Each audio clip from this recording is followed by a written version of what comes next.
আস্তে আস্তে দোলের দিনে সবাই রং নিয়ে সবাই উপস্থিত, আবির নিয়ে উপস্থিত, সবাইকে রং মিশিয়ে রং মেশাতে হবে আর সবার রঙে রং মেশাতে হবে। সে নির্বাচনই হোক আর নির্বাচন নাই হোক, প্রত্যেকবারই আমি এই অনুষ্ঠানটা সহ আরও অনেক অনুষ্ঠানে থাকি এবং সেখানে সবার সঙ্গে মজা করি, আনন্দ করি সবাই।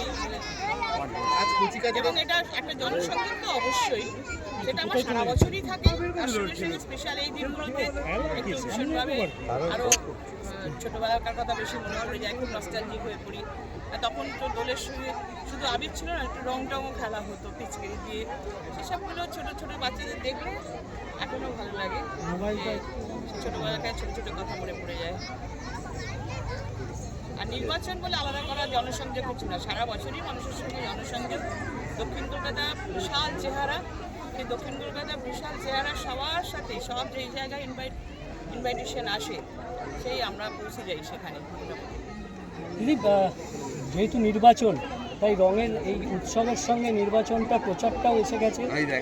যদিও আপনাদের তৃণমূল কংগ্রেস সব আসনে প্রার্থী ডিক্লেয়ার করে ময়দানে নেমে পড়েছেন, কিন্তু বাকিরা এখন সব আসনে প্রার্থী দিতে পারেনি, কি বলবেন? দিয়ে দেবে, চেষ্টা করছি। ভালো প্রার্থী যদি পেয়ে যায়, তাহলে যদি দিতে পারে, তাহলে যদি সিটে হারাতে পারে, সেই জন্য তো সব দলই চেষ্টা করবে না। আমাদের দল যেমন একদিনে সব ডিক্লেয়ার করে দিয়েছে, কিন্তু অন্যান্য দল আস্তে আস্তে দিচ্ছে, ফেজ বাই ফেজ দিচ্ছে। সুতরাং গতকাল বিজেপি কিছু আসনে আবার যেমন প্রার্থী নতুনগুলো সবগুলো না দিলেও, পুরোটা না দিলেও দিয়েছে কিছুটা। আপনার বিরুদ্ধে একেবারে উত্তরবঙ্গ থেকে সাংসদকে উড়িয়ে আনতে হলো।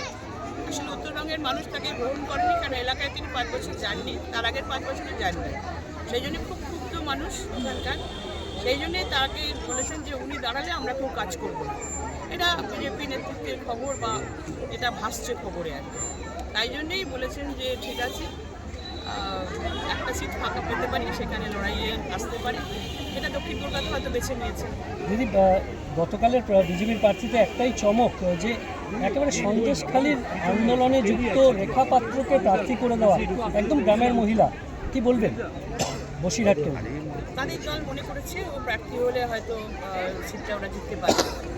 যেটা দল ভালো মনে করবে তাকেই দাঁড় করাবে। সে এমএলএও হতে পারে, না সে ওখানকার নেত্রী হতে পারেন, সারা বছর কাজ করবেন। সেখানে যাকে মনে করবেন, দল যাকে মনে করবে, সব দলেই তাই নিয়ে। মানে বিজেপিকে এই নির্বাচনে সন্দেশখালীকে গুরুত্ব দিচ্ছে বেশি মনে হচ্ছে। এত ভালো কাজে নিয়ে আমরা বাজারে নামবো না, শুধু সন্দেশখালী নিয়ে সারা বছর মানব।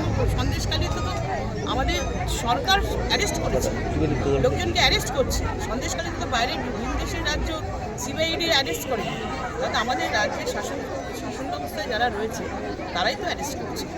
এবং সঠিক বিচার হোক, এটাই আমরা চাইছি। একটা ছোট